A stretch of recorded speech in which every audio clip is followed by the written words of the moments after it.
Blessed is our God always, both now and ever, and to the ages of ages. Amen. Good evening, my beloved children. I see we have a full house here tonight, standing room only. Looks like a lot of you must be interested in marriage, and that's good. Now, I'm sure if the topic was about monasticism, half of your parents would probably be here with shotguns, and I would probably end up being lynched. Anyway, during the last session, we began to talk about the service of betrothal. We covered some of the petitions of the deacon asking God to bless the betrothed with good children, perfect love, peaceful coexistence, and God's protection. Today we will look into another petition that prays for harmony and perfect trust. That he may bless them in harmony and perfect trust. Let us pray to the Lord. We have two petitions here: oneness or harmony and steadfastness of faith. And the same petition is repeated twice. Now, one of the greatest problems in today's marriages is the lack of oneness and harmony. It is very rare today to meet or find a couple with perfect harmony. What prevails in today's homes is all kinds of emotional and psychological warfare, arguments, frictions, misunderstandings, battles, confrontations, and so on. These things do not sprout because people enjoy this type of thing in their home or marriages, but because we fail to learn the art of living harmoniously with our neighbor. Marriage is a great art, my beloved children, and I believe that if someone wants to live happily, he needs to learn to develop this technique, or the techniques rather, that will cultivate harmonious living with the other person. One of the keys is not to demand from the other person to conform to our wishes, but we must make the necessary adjustments to accommodate our neighbor or our spouse. Paradoxically, marriage and monasticism are very much alike. I believe that a good monk would also make a very good family man, and a good family man has all the potential to become a very good monk. We mentioned many times before that the purpose of marriage is not different than the purpose of monasticism. The purpose is to heal our fallen nature and unite with Christ. There's a very important adage from the Hierondikon, the verses or the adages of the elders, that says, if you wish to live at a cenobitic monastery, at a monastic community with many monks, check your own will at the door. Before you enter the gate, abandon all your opinions, your knowledge, your wants, and so on. By entering the monastery, you ought to vow obedience. You must give up your own will, deny your likes and dislikes, your past convictions and opinions. Deny it all and enter the monastery by emptying your heart. And by doing this, you make space in your heart to fit and accept and accommodate the other person, your brother or sister. This is a necessary presupposition for the perichoresis, for the acceptance and harmonious existence with the other person. By emptying yourself, you will be able to listen to your brother. You will be open-minded to what he says, to love, obey, and apply everything he says if he's your elder or your senior brother without backtalk. Forgive me for bringing up monastic examples all the time, but they can be invaluable to us, especially in our days of widespread confusion. St. Cosmas the Aetolian taught that the light of monks are the angels, and the light of the lay people are the monks and the nuns. In the life of Saint Pachomius, we read about an exemplary monk by the name of Theodoros, Saint Theodoros the Sanctified, one of the saints of our church. At some point, God wanted to show him the meaning of true obedience, which is one of the highest virtues of the monastic ideal. One day, this Theodoros was crossing the Nile River on a public boat and observed this amazing exchange between a very difficult master and his slave. This truly eccentric, unreasonable, and generally harsh master began to look for some sort of an argument with his poor slave. And he began to announce to him, this year I thought to plant a different type of plant in every groove or furrow of our farm. In one furrow I will plant wheat. Next to it we will plant barley. Next to it oats, sesame. Now for those who know anything about farming, this is not only crazy, but very difficult, and it would triple the work of the slave. The response of the slave: what a great idea!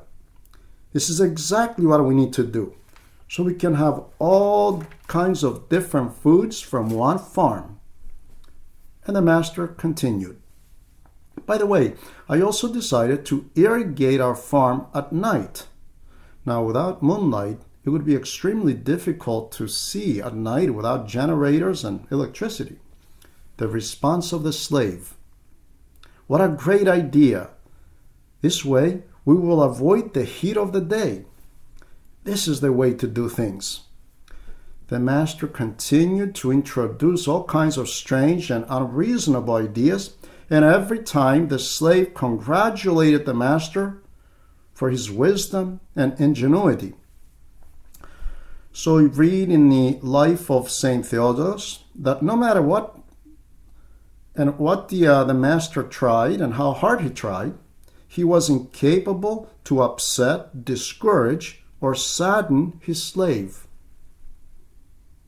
This is how God showed to Saint Theodoros the meaning of true obedience and the technique of harmonious coexistence. Now you may think, well, this was 17 centuries ago. This doesn't really happen today. This doesn't apply to us today. This does happen today. I met such beautiful elderly monks in my years in Mount Athos, only a few years ago. They were full of virtues and total obedience. One day I was expressing to Father Ephraim of Katunakia my admiration to the hermits, those monks who live on cliffs all by themselves, in the caves and the holes of the earth. I asked him, Elder, you have been here in the desert for at least 60 years. I can imagine how much you may have seen and how much you heard from the hermits that abound in your area. Yes, indeed, I did. I ran into many good hermits, no doubt. But there's a certain great virtue that only blossoms in the cenobium, in the cenobitic monastic brotherhoods. Now, what virtue is that, Elder? And he answered this question by telling me this story.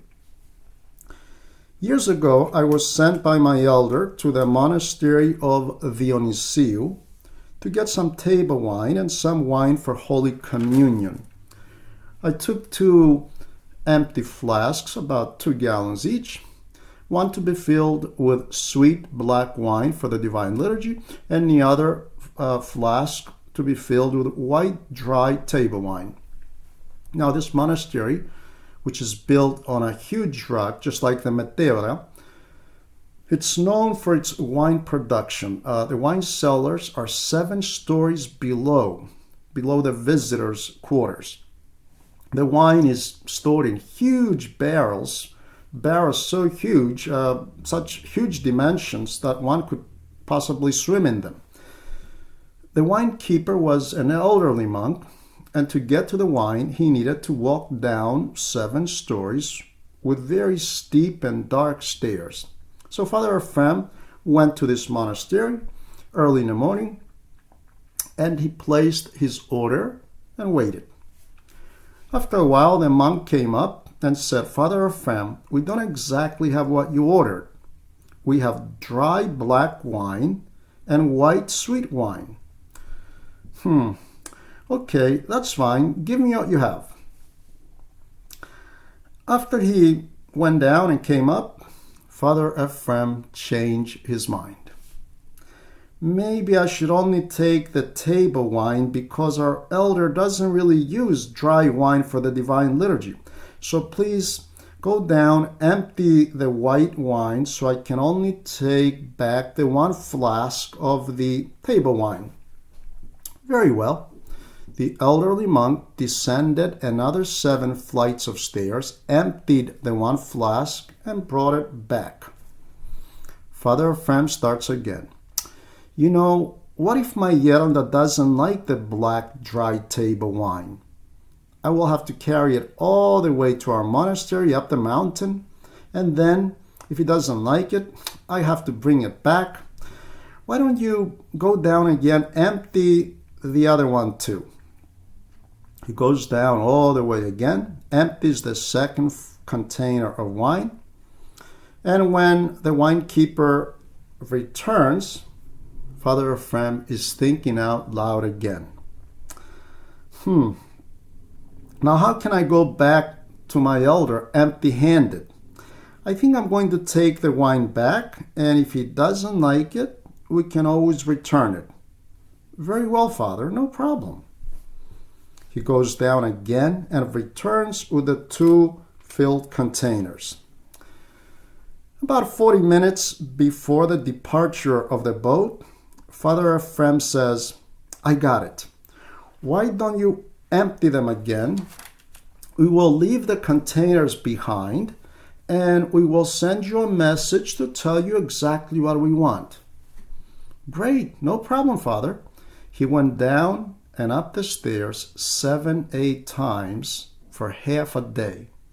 After he returned, Father Ephraim asked him, "Now tell me the truth, Father. After all these trips, you must be quite upset with me.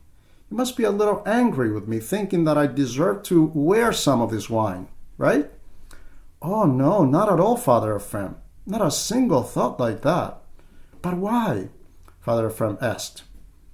"This is a Cenobitic monastery. We are Cenobitic monks. We learn to do total obedience and to serve our brothers without a second thought. The Cenobitic monk does not simply learn to tolerate the other person. He does not think that my friend here is a little crazy. What can I do? Not like that. They don't think like some pious women, some church women who tell their husbands over and over again, "What can I do? You are my cross." This is not very nice to keep telling your husband that he is your cross. Your husband is strict and difficult, and you keep looking at him like a tyrant. And if you stay patient, you will go to paradise as a martyr. This is not the right way. You must have absolute love for the other person, and you must not think that good thing he's married to me because no one else would be able to put up with him. No, you must have nobility and rise above the weaknesses of your brother, and you will do whatever it takes to accommodate him. When you commit yourself to live with another person as husband and wife, if you want harmony and oneness, you will benefit much by following the example of the monks. You must check your selfishness at the door. You can't say, "Look, mister, I am a microbiologist and I don't do dishes." Or at least let me show you the scientific way of doing dishes. Or I am a doctor and I don't do vacuuming. No house can stand under these conditions. You know, my beloved children, of course, I never got married. I'm a monk.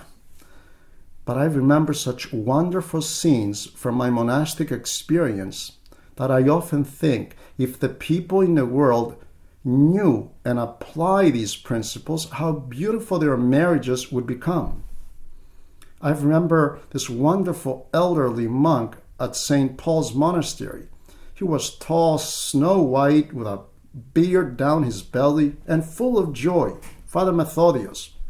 We were very young at the time. I think we were about your age, about 20 years old. And we used to go to the all-night vigils there. And Father Methodius was running around trying to serve everyone, well, along with other monks as well. And he would bring us food and bring us drinks. And he was full of joy. And we would always ask him for things like, can you bring us a little more bread, a little more wine? And he would respond, with much joy, with great joy. Or can we stay a couple more days? Oh, it'll be our honor. Please, by all means.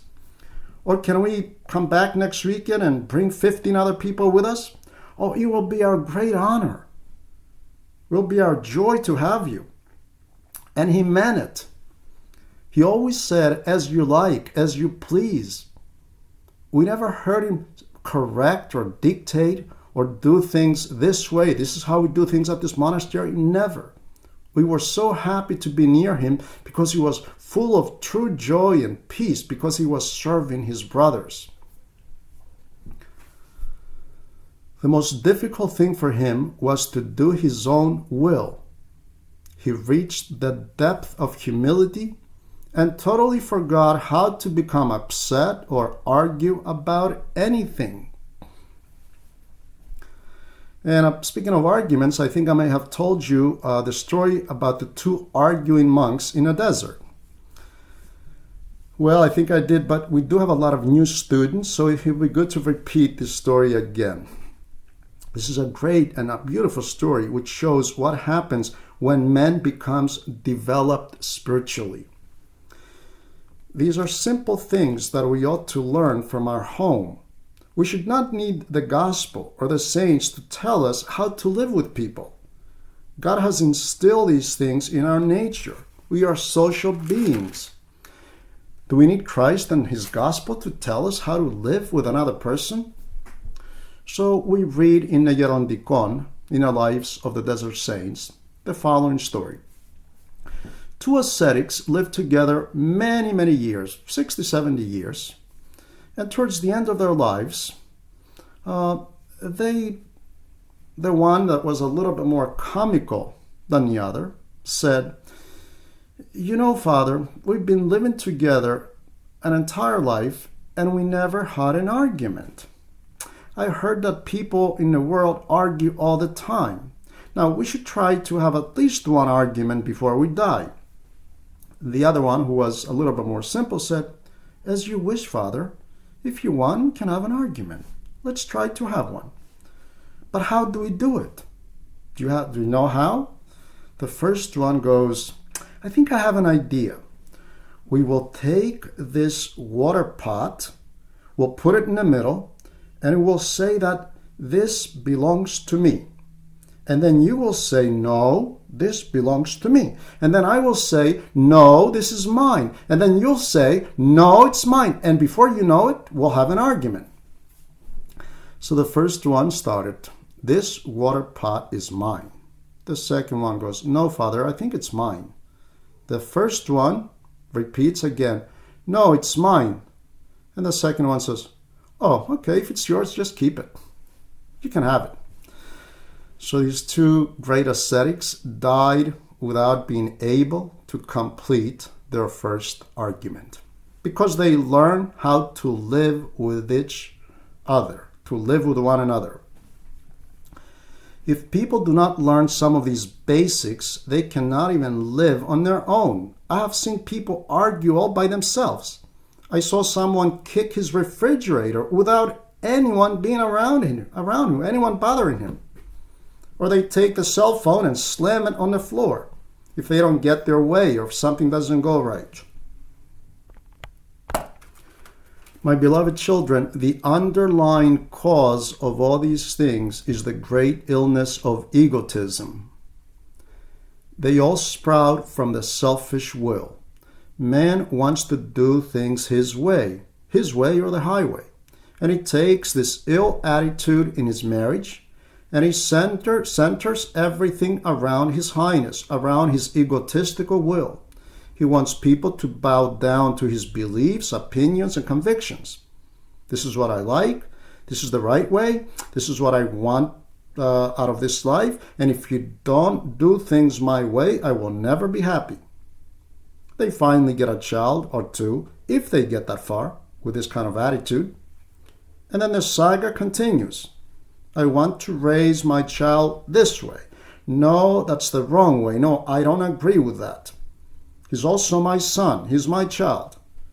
My child, your child, I gave birth to him. And they turn their house upside down because they're both spiritual midgets.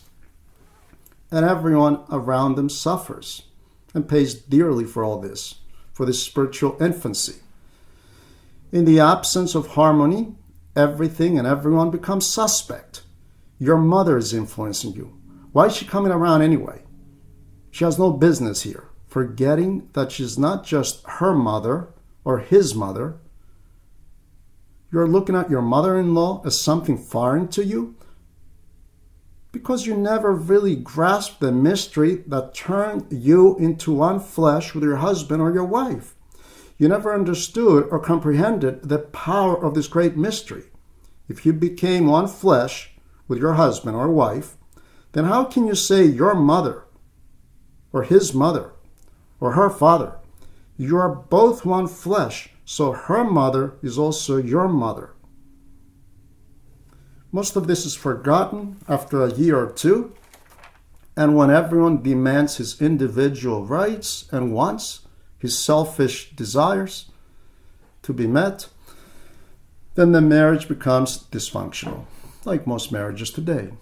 Now you may think, so I got married to lose myself, to lose my identity? I got married so I can be turned into an animal? Not exactly. And speaking of animals, I just remember a funny story from a small girl who came to her first confession. She was about 4 or 5 years old, and she came for her first confession, and she says, I kicked my mama. What? You kick your mom only? No, I also kick my dad. Do you kick anyone else? Oh yes, I also kick my brother. Well, congratulations. You're kicking your entire family around. So I asked, are people supposed to kick one another? The little girl was perplexed for a moment and she said, well, I think not. I said, doesn't kicking belong to some animals that you know? Can you tell me of an animal that kicks others like you do? She said, yes, the donkey. And after she said this, she immediately turned red from shame, realizing that she was acting like a donkey. She said, okay, I will never do this again. All right, very well. So a few months later, she comes back and she says, oh, I don't kick my parents anymore. I now spit on them. Now, I was looking for an animal that spits, but we couldn't find an animal that does that except men, so we stayed at that.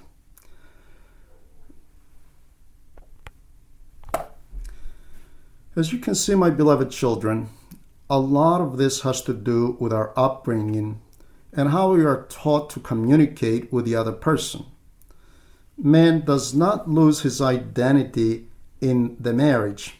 He needs to lose his stubbornness and egocentricity, the very thing that happens in true Orthodox monasticism. Initially, it may sound harsh and painful to deny yourself, to deny your will, to become everything to everyone, as St. Paul says, I will be everything to everyone, just to save a few. This sounds scary at first, scary and humiliating, a self-annihilation at best.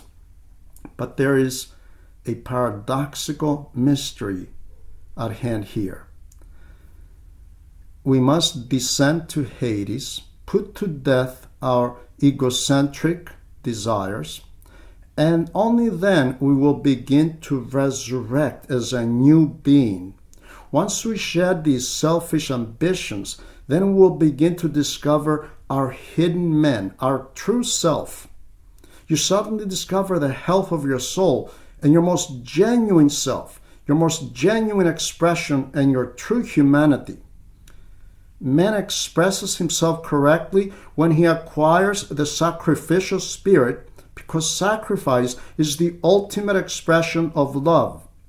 Man is a loving creation in the image of his loving God, his loving Creator.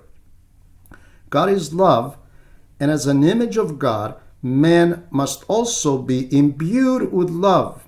One of the attributes of true Christian love is to radiate, reach out, and be surrendered to the other person, to the neighbor. This is what the most genuine of all men did for us. He emptied himself, he surrendered his will to his Father, and he became man for all of us. Christ did not come as God to announce, "Look here, I am your God, and I'm going to stay at that very high mountain. I'm going to stay there for a while, and if you want, you can climb this mountain to find me." No, he lowered himself, he emptied himself, he hid his divinity, he became 100% man, just like all of us, to meet us at our wretchedness. He wanted to meet us and converse with us on our level. He finally expressed the depth of his love by dying for us. Not simply dying, but suffering excruciating torture.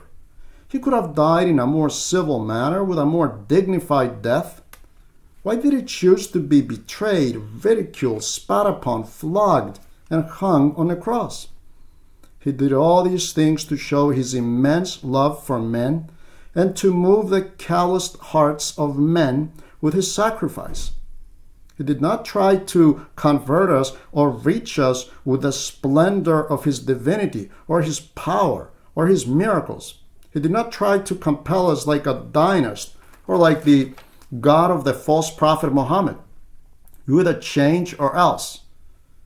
This would be strangling our God-given freedom, our free will, which is a precious attribute of God's image in men.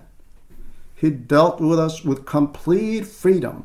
He incarnated, he hid his divinity, he emptied himself, he died for us, and he has left us completely free to accept him or deny him. This is what's expected from someone who loves another person. You don't have the right to say to the other person, "I love you, I can't live without you, and if you don't marry me, I will commit suicide. Or I will kill you and kill myself so no one else can have us." This is not love. These are thoughts of people who belong to the psychiatric ward, to the worst of psychopaths. If you truly love the other person, you sacrifice yourself for him or her without daring to ask or demand anything in return. From the moment, my young friends, you begin to demand things from the other person, from the person that you think you love, you must know that you are still in a state of illness. If we love and demand, this is not genuine love. This is love of self, a love that seeks its own. It is full of poison. True love is to love the other person unselfishly, with a love that does not seek its own. To love unconditionally without expecting anything in return.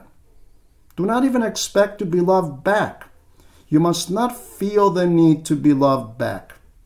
You must be absolutely content by given the opportunity to exercise your love for this person next to you. This is the love that overcomes all obstacles. This is the love that overcomes the world. Unfortunately, we have filled our hearts with the precepts, concepts, and illnesses of this world and ignore the true medicine of the traditional Orthodox gospel of Christ.